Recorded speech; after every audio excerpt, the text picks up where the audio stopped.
Agora a gente vai apresentar a prática 10 do grupo 2. Eu sou a Milena e a Nanda está aqui comigo também. E a prática 10 ela teve como objetivo realizar uma simulação funcional mediante a automatização dos processos usando um script em TCL. A prática 10 ela usou como base também a prática 9, então o nosso arquivo sintetizável que vocês estão vendo aqui agora é o mesmo utilizado na prática 9. O programa ele basicamente descreve essa função que está comentada aqui, e aí a gente aproveitou ela para fazer a nossa prática 10, mas nesse formato, né, usando o script em TCL. Então, aqui a gente tem o nosso arquivo sintetizável, aqui está descrita essa função, como eu disse. E aí, para atingir esse objetivo, né, a gente utilizou também alguns arquivos externos, arquivos TXT, e aí eu vou mostrar aqui a pasta do projeto. Então, a gente, além do arquivo TCL, que eu vou mostrar, a gente utilizou 3 arquivos TXT, o arquivo com o nome arquivo, né, .txt, ele tem os estímulos de entrada, que seria basicamente o nosso X ali. Então, vai ser utilizado como estímulo de entrada mesmo, a gente já colocou tudo aqui no arquivo .txt. O arquivo nomeado saída 1, ele basicamente vai capturar a saída do nosso circuito, né? Depois da simulação, essa saída ela é escrita nesse arquivo TXT. Então, esse aqui é o resultado obtido. Como a gente já realizou a simulação outra vez, já foi escrito no arquivo. E a gente tem o arquivo saída2.txt, que é o resultado esperado. Então, a gente descreveu isso aqui antes da simulação, né, que era o resultado que a gente esperava, e durante o programa lá, né, é feita essa comparação do resultado esperado e do resultado obtido. Além disso, aqui a gente utilizou o arquivo TCL, ele está aqui. A gente utilizou como base o arquivo TCL disponibilizado na prática, né, disponibilizado pelo professor, e como diz aqui, a gente modificou esse arquivo TCL, atualizando para os nomes relativos aos arquivos dentro do nosso projeto. Então, a gente fez todas as atualizações aqui para conseguir fazer essa simulação funcional através desse script TCL. Além disso, a gente tem outro arquivo, que é o nosso teste bench. Então, a gente desenvolveu esse teste bench para o nosso objetivo. E a minha colega Fernanda, vai explicar agora um pouquinho do que a gente fez aqui no nosso teste bench. Então, nesse teste bench, arquivo não sintetizável, a gente coloca primeiro uma entidade vazia, por ele não ser sintetizável, e logo em seguida vamos ver aqui a arquitetura do comportamento dele. Bom, a primeira parte aqui, a gente coloca o componente que a gente usou na simulação e as portas dele, que é X a entrada, F a saída, e aqui, de acordo com os 4 bits de entrada, os 8 bits de saída. Ok. Aí, logo em seguida, a gente declarou alguns signals que vão ser usados ao longo da implementação. O clock, o reset, data in e data output são variáveis globais que a gente usou para poder manipular os valores que vêm e vão para do TB para o sintetizável.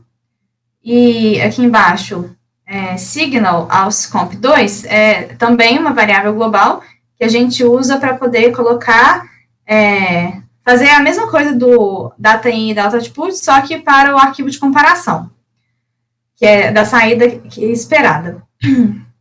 Aqui a gente tem mais 2 signals, que são as flags de leitura e de escrita, e inicialmente elas estão em 0.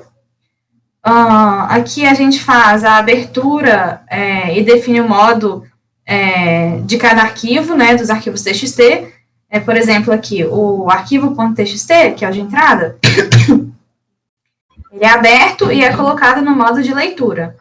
Assim como o arquivo de comparação, que é o saída 2. Ele só vai servir para ser lido e a gente usa os dados dele. Já o de saída 1, ele está aqui no modo de escrita, então o que a gente vai fazer é pegar o resultado dessa simulação e escrever nele.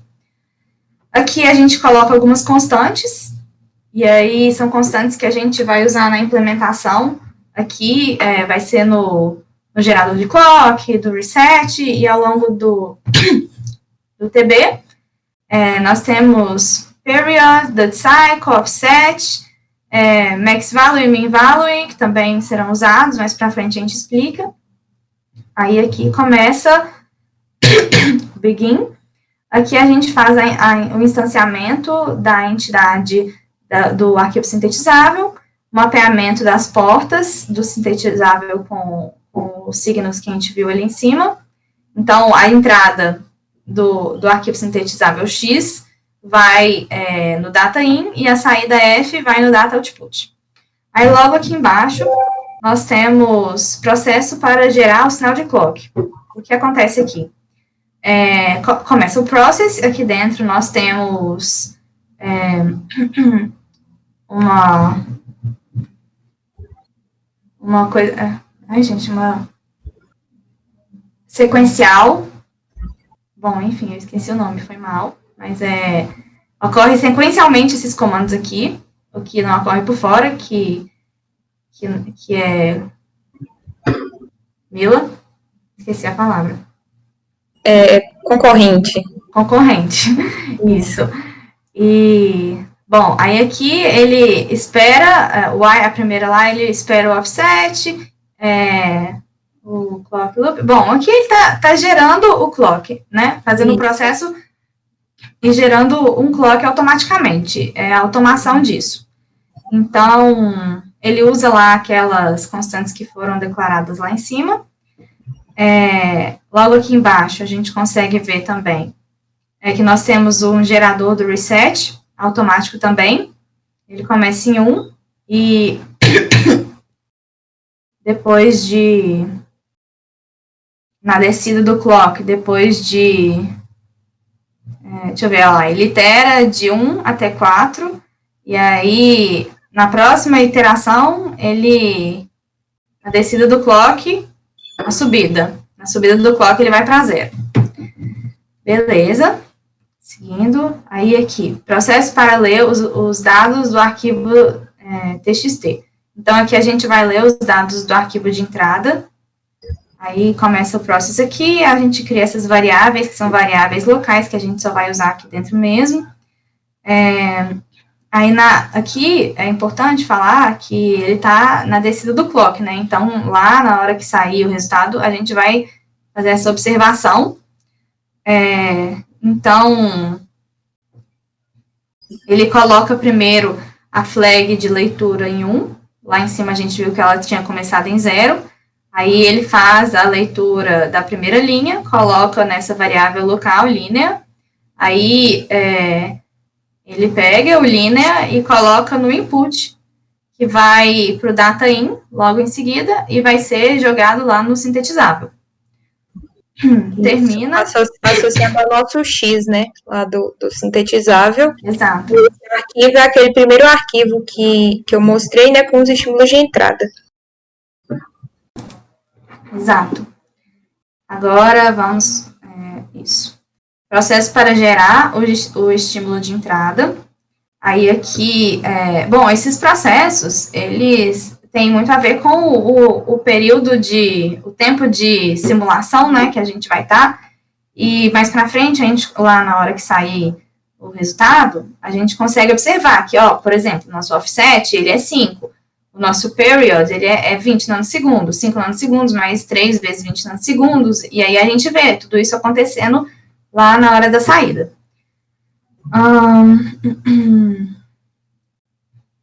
Bom, só sobe um pouquinho, Mila, para eu ter certeza que eu queria falar, eu disse.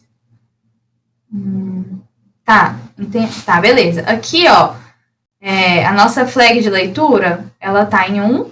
Lá em cima a gente testou se ela estava em 1, aqui a gente coloca que ela tá em 1, e aí ela vai ficar, vai para 1, então, no 20 vezes 3 mais 5 nanosegundos, que dá, 65 nanosegundos, ela vai para 1. E aí, ela permanece em 1, enquanto ela vai estar nesse for aqui. E aí, esse for, cada period que a gente declarou lá em cima são 20 nanosegundos. E aí, o min e o max value vão de 1 a 4, então são 3 loops, se não me engano. E aí, cada vez que ele está aqui dentro, ele só espera por 20 nanosegundos e faz mais um loop. E aí, isso dá tempo para poder ocorrer a leitura do arquivo de entrada e também do arquivo de comparação. E também lá, quando sair os resultados, nós vamos ver esse tempo que ela consegue ficar em 1 e depois volta a ser 0. Aqui, pode descer. Bom, aqui acontece o mesmo, só que com a flag de escrita, que coloca ela em 1, espera um certo período e depois coloca essa em 0. A gente pode observar que lá em cima, o wait for, ele era de 3 vezes o período. Aqui é de 4 vezes o período. Então, essa aqui vai começar depois, essa aqui começa antes. Pode ir. Processo para escrever os dados de saída no arquivo. Então, essa parte aqui, esse process, vai ser para a gente poder pegar os dados os resultados que a gente obteve com a simulação e jogar nesse arquivo output 1.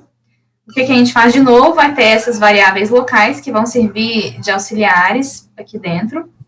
A gente espera até o clock ser 0. Então, entra no loop. Enquanto a gente conseguir ficar aqui, a gente vai testar se a flag de escrita está em 1. Enquanto ela estiver em 1, então o arquivo está podendo ser escrito. Aí a gente pega e declara que output é igual a data output. Então, o data output, se vocês lembram, ele é o F, que está vindo lá do outro arquivo. E aqui eu escrevo, coloco em linha, que é line, né, ali em cima, a gente consegue ver que é variable. Esse output, que é a saída que já veio de lá. E aí, eu escrevo aqui com writeLine no nosso arquivo, o output 1, que é o nome do arquivo, e linea, que é a variável local que a gente está usando. Continuando, aqui termina o processo de escrita dos resultados no arquivo, aí começa o processo para ler o arquivo, do arquivo output, que é o de comparação, o output 2. Acontece muito parecido com a leitura do arquivo de entrada, que a gente já viu lá. Ele espera até o clock ser 0 aqui, entra no loop aqui, e aí, enquanto a flag de leitura estiver em 1, ele faz o sistema lá, que ele lê com o readline do arquivo, coloca no linea, aí, lê no linea, e coloca comparação, e de comparação vai para auscomp2, que é a variável global que a gente usou aqui para conseguir manipular esses arquivos ao longo do TB. Seguindo, aqui, processo para comparar as saídas dos arquivos. Aqui é onde que a gente vai ver se o resultado esperado foi igual ao resultado que ocorreu na simulação. Então, a gente espera até o clock ser 0. Enquanto isso, a gente vai, entra num loop, e se a flag de escrita estiver em 1, a gente faz esse teste. Oh, meu Deus. A gente faz... problemas técnicos, galera. A gente faz esse teste com a CERT, que ele está testando que enquanto o que tiver aqui tiver ok, beleza. Se isso aqui não for verdade, então, se a auscomp não for igual a data output, se as duas saídas não estiverem batendo, ele vai reportar um problema com a severidade de erro e vai escrever no terminal, né, vamos dizer assim, do Model Sim, essa mensagem que é saída incorreta. Isso. Então, é isso, eu acho que a gente pode simular agora e observar os resultados. Uhum. Só fazendo a comparação com aqueles arquivos que eu já tinha mostrado, né? Então, o data output é basicamente o resultado da nossa simulação, e essa variável global auxiliar que recebe, né, lê cada linha daquele arquivo que já tinha o resultado esperado. Então, a gente compara basicamente o resultado esperado com o resultado da simulação. E caso não sejam iguais, a gente vai ter esse retorno aqui de saída incorreta. Vou mostrar a simulação aqui agora e a gente vai ver que não teve nenhum retorno desse tipo, ou seja, a simulação atendeu às nossas expectativas.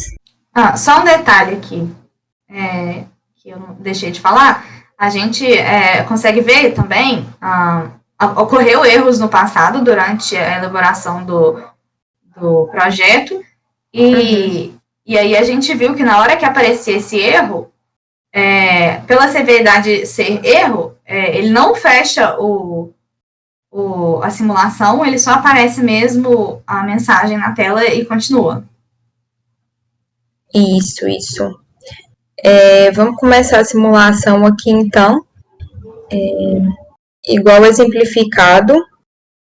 Vou abrir a pasta aqui da prática 10.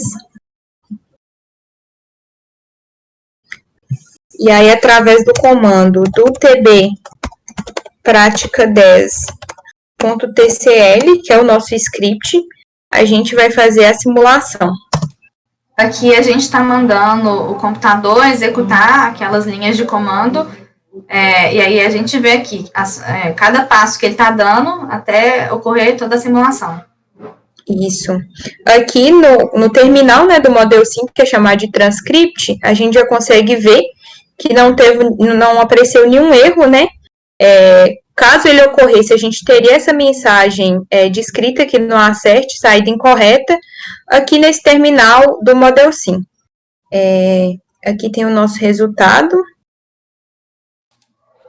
Vamos avaliar agora o que está acontecendo aqui. Primeiro, a gente consegue ver que ocorreu da forma esperada a geração do clock, né? Que foi de forma automática lá, como a gente viu. E aí, também o reset aqui permanece em 1. Deixa eu ver. Eram 4? Acho que eram 4 períodos. E aí, na subida do clock, ele ia para 0. Aqui embaixo, a gente observa também as flags de leitura e escrita. Como eu tinha comentado com vocês, a de leitura ela sobe antes, e a de escrita sobe depois, e a de leitura também desce antes e a de escrita desce depois. E aí, o que acontece? Enquanto a de leitura estiver alta, a gente vai poder estar lendo dos arquivos. Então, aqui um detalhe importante que a gente consegue observar é que no nosso arquivo tinha 5 valores de entrada de estímulo que a gente tinha colocado. E aqui só apareceram 4. Por quê? Por causa que a flag de leitura desceu antes de dar tempo de ter lido o último arquivo. A gente pode ver aqui que ocorreu de forma correta, né? A gente já tinha feito a interpretação desses resultados na prática 9, e aí a gente observa que a leitura também, aqui, AlceComp, que é essa aqui, é o nosso arquivo de comparação, tá bem corretinho, assim, com a comparação mesmo da nossa saída. Então, a simulação se deu de forma como esperada, justificando que não apareceu nenhum outro erro lá. Justo. Então, aqui, só fazendo o comparativo também, a gente tem o data_in, que seria o nosso X, basicamente, que está naquele primeiro arquivo, txt. Aqui é o nosso retorno, data_output, e aqui o nosso arquivo de comparação. E a gente consegue ver que eles estão iguais, tanto o retorno da nossa simulação, quanto o resultado que já era esperado previamente à nossa simulação, atendendo às nossas expectativas.